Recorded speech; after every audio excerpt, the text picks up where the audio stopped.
Hello and welcome to the Craft Beer Corner. For today's beer review, we're jumping into a couple of sour beers, though they are completely different styles of beer that have been soured. The first one we're going to jump in today is Weldworks Brewing Company's Strawberry Cheesecake Berliner. It is a Berliner Weisse brewed with strawberry puree, cheesecake, and lactose. So it is going to have a little milk sweetness to it, help accentuate the strawberry and the cheesecake flavors. That one sounds really, really nice to me. Then number two, this is another beer by House Brewing Company. This one's called Violet, You're Turning Violet. It's a sour IPA that's got blueberry added, so sour blueberry IPA. This one's 6.3% ABV. So we've got one beer style that's naturally sour and then one that's an IPA that they chose to sour. Both of them have different fruit additives. They both sound like they're going to be awesome, and I can't wait to jump in. So we're going to get started with Weldworks Brewing Company's Strawberry Cheesecake Berliner. This one clocks in at 4.5% ABV.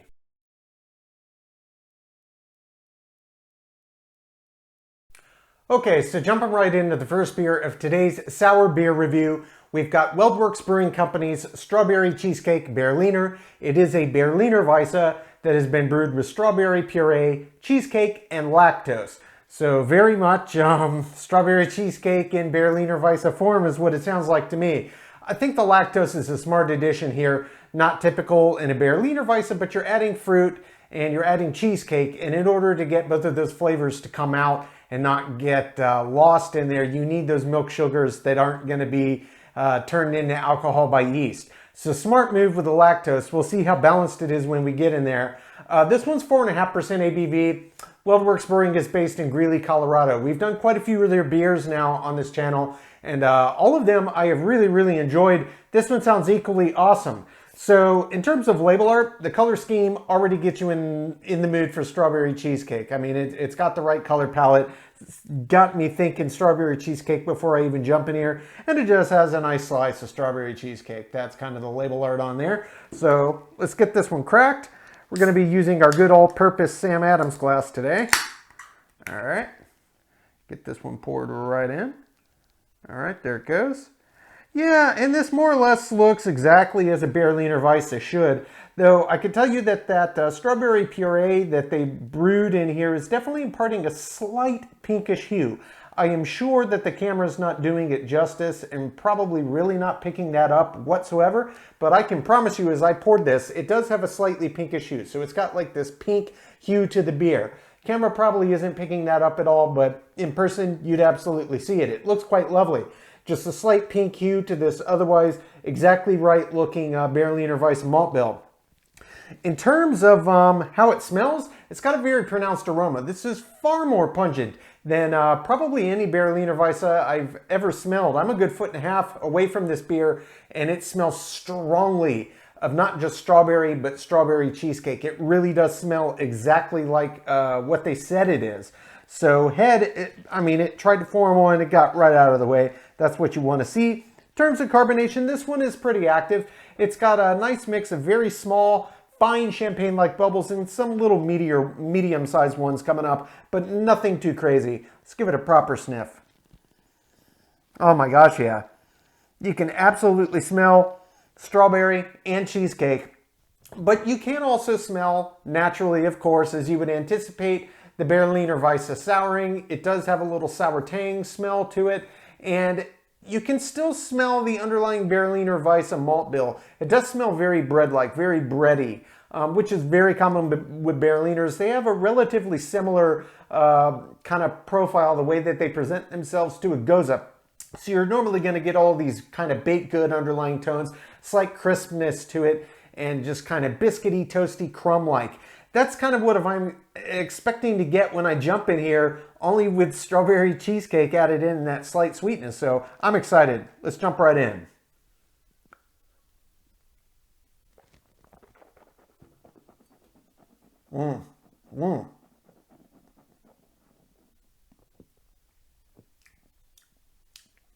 Oh yeah. Oh, that's a good beer. Absolutely. That's a very good beer. Okay. Yeah. That's really good. Exactly as advertised. It's a strawberry cheesecake Berliner Weisse. No mistake about it. So the first thing I noticed when I got it in my mouth and started to agitate was just how prevalent the strawberry was. It really, really came through. It wasn't until I swallowed that all the other underlying flavors really came through. But the strawberry hits you big, it hits you up front, which is good. That means they weren't shy about using strawberry in there. That's a flavor that's easy to get lost in beer. I've said it almost every time I review a beer that has strawberry in it. They did a great job with this one. Well done. In terms of the cheesecake, that comes through just as clearly. It comes a little later than the strawberry, probably because the strawberry is so bright and it's kind of binding to that sour side of the beer that's naturally there. The cheesecake is really binding to the malt bill side, which normally comes on the back end anyway. But you get every bit of this beer very clearly. It's exceptionally well balanced. So you get strawberry up front and the sour kicks in, and it's Berliner Weisse. It's not pungent in your face sour, but it's got a little sour kick, a little tart kick. Then as that continues to bloom in intensity, the cheesecake element starts to come up, and then they're really just kind of matching each other, intensity for intensity. Strawberry is first, paired with that sour, and then the cheesecake comes in just behind it. So there's no lack of intensity of flavors that they put in this beer. And the same thing is true for this malt bill.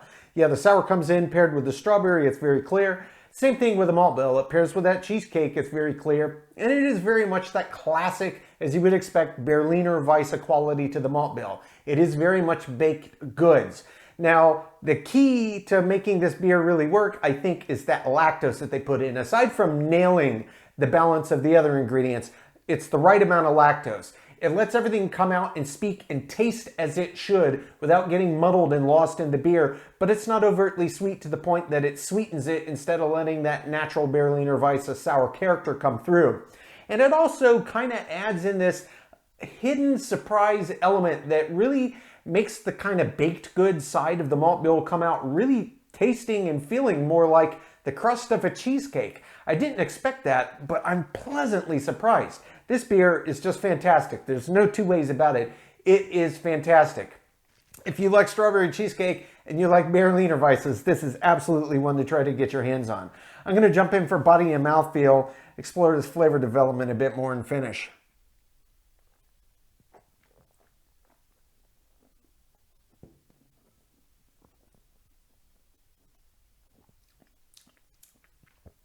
So interestingly, the body and mouthfeel on this beer, both are a lot more prominent than I would anticipate, both A, for the style, and B, for the ABV range. This is only 4.5% on a Berliner Weisse, and you'd expect it to be really light.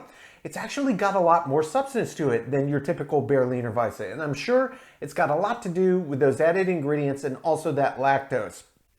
And it really does bring just a little bit more breadth to the body. It's not huge, it's not even a full solid medium, but it doesn't feel like a light body. It feels like it actually does have substance.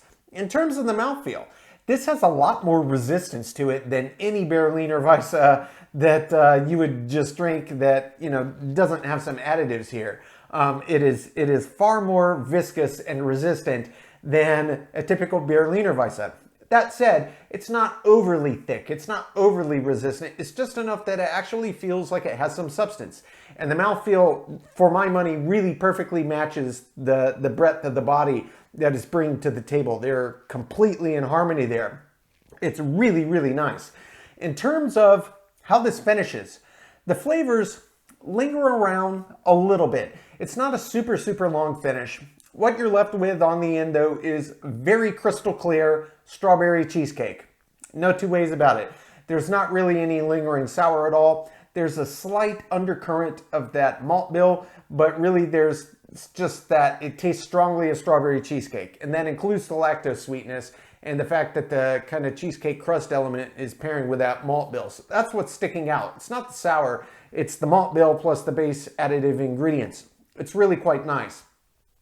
In terms of intensity on the end of the finish, it's not particularly intense, but it does just kind of linger in the mouth. It just kind of haunts on the back of the palate. It's very nice. One thing I must say though, this, and I'm sure it's due to that lactose addition, there's not that classic dryness to the end of it.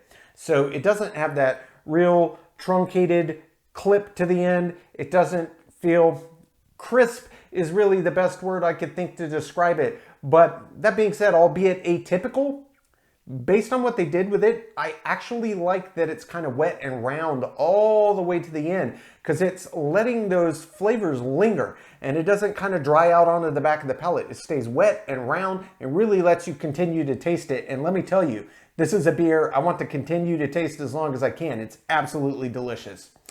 I'm going to take my time, sip on this, quote my scores. When we come back, we will get to the second beer of today's sour beer review. That is House Brewing Company's Violet Your Violet. That is a blueberry sour IPA that clocks in at 6.3% ABV.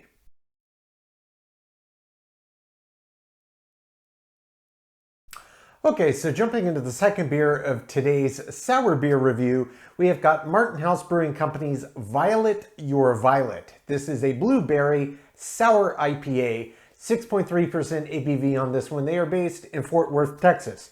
So this is, I think, maybe just the second beer I've had from House. I was impressed with the first one, though this one's completely different. As you can see, the can is very purple here, but let me turn it around because there's some pretty awesome can art on here, and I'll try to get that up near the camera. Hopefully it's not glaring, but it looks particularly awesome. This is a really neat art on this can. I'm a big fan. Goes along with the name. So let's get this cracked gently. All right, and poured right in the glass. Oh, as I'm pouring this, it's got this kind of bluish, purplish, pinkish hue to it. Obviously a blueberry sour IPA. Not surprising, it did impart quite a bit of color. In fact, this is only a 12-ounce can, and I couldn't quite get it in there. It formed a really great head. Yeah, that is absolutely lovely. It is very much kind of a purpley, reddish, pinkish with hints of orange in there. It's very lovely. It's almost like a deeper, darker rosé kind of color. It's really fantastic. Very active in terms of carbonation. You could see how well it formed a head here. I don't know if the camera's picking it up, but it is going absolutely bonkers with carbonation just rushing up. I mean, just incredible amounts of carbonation rushing up from the bottom here. Predominantly really fine, really tight bubbles. This looks like it's going to have a nice creamy, foamy, yeah, it does, on top. Let's give it a sniff. Oh, you can smell that blueberry, you can smell the sour, but you can distinctly smell the hops. So it does smell exactly as advertised, like a blueberry sour IPA. All of the elements are present. The blueberries are present, the sour is present, the hop bill is present. It smells absolutely amazing. This head is settling down reasonably quickly. So let me just finish topping this off gently. All right. I think I pretty well got that all in there. And sure, I'm going to make a mess in my beard, but bottoms up. Dive right in.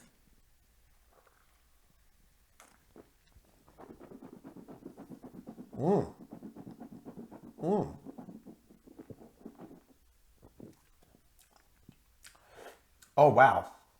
Oh, yeah. Ooh, this is a big beer. Big. The flavors are very intense. It's absolutely delicious. First thing I got up front, got it in my mouth was, wow, this really has a very strong sour presence to it. I've had quite a few different sour IPAs, some with flavors added, some not. This is one of the most intense, in-your-face sour IPAs I've had, for sure. Immediately behind the sour, it was just the intensity of the blueberry flavor that came through, and it really comes through.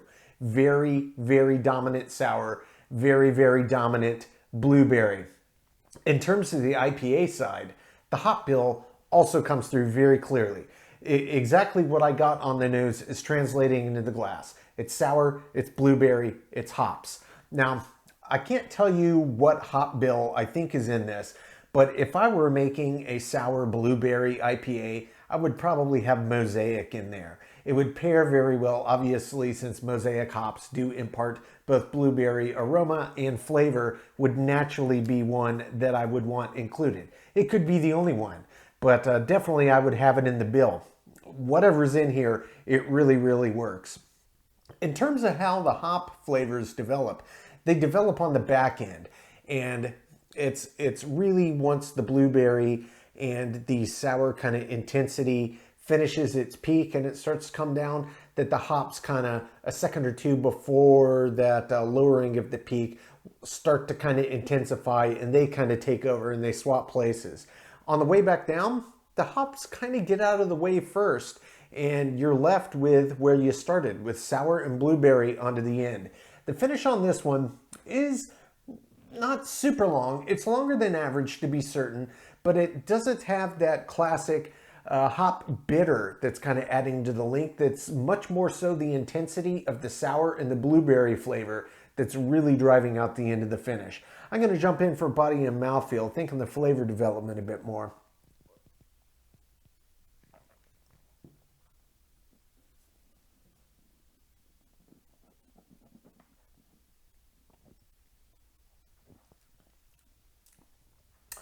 .3% on this one. The body feels relatively light. It's like on the border between light and medium light. It's much lighter than I would anticipate for an IPA, to be certain, and certainly for a beer in this ABV range, but it does feel very, very light. In terms of the mouthfeel, this does not really have your typical IPA mouthfeel either. It's got a little bit of resistance to it, which IPAs tend to normally have a little bit of that naturally. But this is just so active in terms of carbonation. It reminds me a lot more of, say, if you agitated Goza around the palate. And it's not just because it's sour. Sure, there's elements of that that remind me of it. But in terms of the way that the body and the mouthfeel present themselves, that's kind of what I'm getting in this picture. And it's really quite nice. In terms of really what's happening after kind of all the flavors make their presence known, aside from just you notice immediately how one after the other the flavors kind of come in and arc and peak and kind of move in and out of each other, and they're on slightly different trajectories in terms of blueberry, sour, and hops. It's really just exceptionally well balanced is the best way I could put it. The way that they balance the flavors. They kind of get to do their own thing, but they all have their own voice, and they all feel right in the beer. This is not your typical IPA. Sour IPAs never are. And then you add in another flavor element with the fruit, but everything that they did to build this beer, spot on the money. I wouldn't change a thing in the balance of ingredients here. It makes for a very interesting beer drinking experience, and I gotta say again, it's just absolutely delicious. This is a very, very well made sour fruited IPA. It's properly delicious.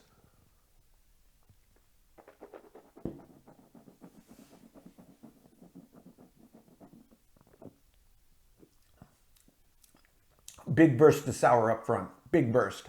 Big burst of blueberries right behind it. It takes about a second or two. Then the hops start to come in. The hop characteristics I'm getting in this one are very much kind of the fruit side. And it's probably just the intensity of the blueberry that's kind of subduing some of the others. But the hop bittering elements and hop elements that are coming through, it's not so much bitters.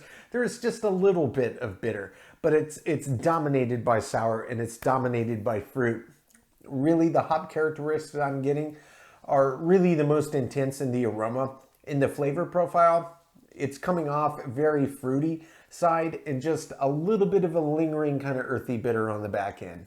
And that finishes out, and then you still have just this lingering blueberry and slight bit of sour on the back end, but it just works as a package. Properly delicious beer. I'm going to take my time, sip on this one, count my scores. When we come back, we will get both beers ranked from top to bottom.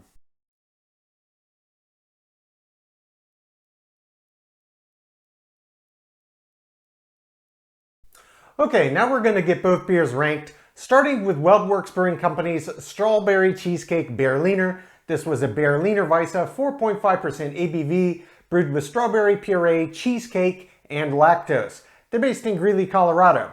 So starting with the aroma, this you could smell from a great distance, and it really truly did smell exactly like strawberry cheesecake. Gets a 10 out of 10. For the taste, I absolutely loved it. I loved it. They did a great job really getting strawberry cheesecake and the essence of that dessert in beer form. And I think it paired very well with a Berliner Weisse. It's a sour beer style, but not pungently sour. And then they added the lactose to let the star ingredients shine through. Loved it. 10 out of 10. For the body on this beer was pretty much what I expected. It was maybe just a little bit heavier than the norm, and I think the lactose and the added ingredients played a part in that, but for what it was and what they styled it, the fact that the body was a little more robust than you typically see for this beer style in this ABV range, I didn't knock too many points. Just one. Gets a 9 out of 10. Mouthfeel, similar story here. It was a bit more viscous than I anticipated. You could definitely feel the classic carbonation, but it was missing that kind of dry crispness on the end. I think the lactose really is what played the part there. It was round and wet to the end versus that dry, clean, crisp finish. But again, it paired with a slightly different body than you'd expect on a Berliner Weisse. I only docked 1 point here as well, though. It gets a 9 out of 10. For the finish on this was quite a bit longer than you would expect for any Berliner Weisse. And for me, I was kind of surprised. It was really the dominant strawberry cheesecake flavors that pushed it out and not so much the sour lingering. It was the strawberry cheesecake. They were very bold. It helped do a great job pushing out the length. Well above average. It gets an 8 out of 10. For the head and retention, this one tried to form a head at the beginning, but it was very, very quickly, not even 10 seconds out of the way. That's more or less what I expected to see. Gets a 9 out of 10. For the appearance, this was a lovely beer. It clearly was a classic Berliner malt bill, but then it had that slight pinkish hue from the strawberry puree in there. It was really lovely. Gets a 10 out of 10. For the balance, I absolutely love the balance on this. I wouldn't have changed a thing. Every element came through perfectly clearly, nothing vying for attention. Gets a 10 out of 10. Filling in the intangible, I loved it. Nothing more to say. Subjectively, 10 out of 10. Finally, as an example of the style, this beer overwhelmingly did very well. It only lost a handful of points in a few categories, but frankly, it was just so well done and such an interesting take on what you can do with the beer style. I thought they nailed it. Gets full 10 out of 10, which brings the total score on Weldworks Brewing Company's Strawberry Cheesecake Berliner to a 95 out of 100.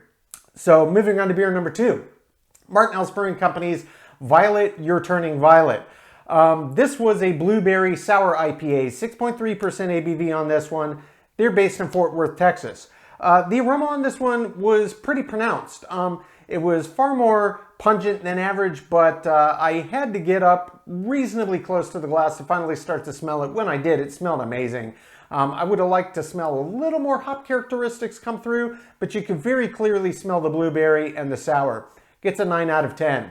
For the taste, I absolutely loved it. The sour was big and bold, the blueberry was big and bold, and the hop characteristics that came through in the flavor were also big and bold. It was very interesting and it was layered, but everything had its place and had its own voice. Give it a 10 out of 10. For the body I was quite surprised on this. IPAs, sour or otherwise, tend to have a bit more robust body than this brought to the table. This was really light, barely bordering on medium light. Gets a 3 out of 10. For the mouthfeel on the other hand, very much felt like a classic IPA, though this one was maybe a bit more effervescent than your average IPA, but it had that natural bit of resistance I expected, more or less felt right, helped to counterbalance that little bit lackluster body. Gets a 9 out of 10. For the finish was a similar story on this to the first beer. It wasn't really hop profiles pushing out the end of the length. It was the intensity of the sour and the blueberry. It was above average here. It gets a 7 out of 10. Head and retention, this one did a great job. It formed a wonderful head that stuck around pretty much the whole time. Gets a 10 out of 10. For the appearance on this one, similar story to the first. It was basically the classic base malt bill I would expect with the additives ingredients bringing just a beautiful hue to the table. Gets a perfect 10 out of 10. For the balance, I thought the balance on this was exceptional. Particularly in terms of what came through in the flavor profile. Big, bold, pungent sour, bold, pungent blueberry, and bold, pungent hops that came through, albeit they weren't the classic hop characteristics you would expect in an IPA. They paired well in the bill that they put together for this sour IPA. I thought it was fantastic, 10 out of 10. Filling in the intangible, I loved it. This is one of the more enjoyable sour IPAs I've ever had, and fruited at that. I thought they nailed it. Gets a 10 out of 10. Finally, is an example of the style. This beer overall did very, very well. There were a few categories that lost a few points, and notably the body where it lost quite a bit. But frankly, the beer was just so well put together. I think this is a truly great example of what you can do in the sour IPA realm. I only docked 1 point here. It gets a 9 out of 10, which brings the total score on Martin House Brewing Company's Violet, You're Turning Violet, to an 87 out of 100. So all total, we're only looking at an 8-point spread here, a 95 and an 87. Both of these are well above average. I would say these are top tier beers of their style, well worth your time. They were both really, really interesting and just exceptionally well executed. Folks, that's today's review. As always, I do sincerely appreciate you tuning in today. Please don't forget to like, comment, and subscribe. And if you want to stay in the loop when our videos go live to YouTube, you just click the notification bell icon. It's right next to the subscribe button. Until next time, keep it beer, keep it craft. We'll see you on the next one. Cheers.